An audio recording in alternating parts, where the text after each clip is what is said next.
See ఓటర్ను నమ్ముకో ఉన్నదంతా అమ్ముకో.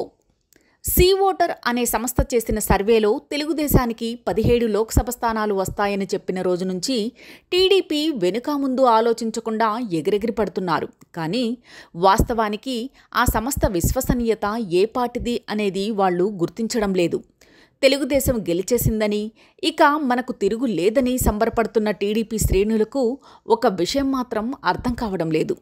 ఒక సంస్థ, ఒక వ్యక్తి లేదా ఒక సంస్థ ఏదైనా ఒక మాట చెబితే దాన్ని నమ్మాలా, ఎంతవరకు నమ్మాలన్నది ఆ సంస్థకున్న విశ్వసనీయతను బట్టి ఉంటుంది.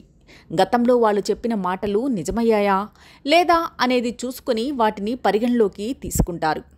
ఇక సీ ఓటర్ సంస్థ 2023లో ఛత్తీస్గఢ్ అసెంబ్లీ ఎన్నికల్లో కాంగ్రెస్కు 53 వరకు సీట్లు వస్తాయని చెప్పగా చివరకు 35 సీట్లే వచ్చాయి.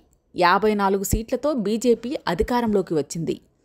మధ్యప్రదేశ్లో కాంగ్రెస్కు 133 ఎమ్మెల్యే సీట్లు వస్తాయని చెబితే కేవలం 66 సీట్లే వచ్చాయి. అంతిమంగా 163 సీట్లతో బీజేపీ అధికారాన్ని ఎగరేసుకుపోయింది. ఇక ఈ సంస్థ 2019 ఆంధ్రప్రదేశ్ ఎన్నికల్లో తెలుగుదేశం పార్టీకి 100 వరకు అసెంబ్లీ సీట్లు వస్తాయని, 14 ఎంపీ సీట్లు వస్తాయని చెబితే చివరకు 3 ఎంపీలు, 23 ఎమ్మెల్యే సీట్లతో చతికిలపడింది.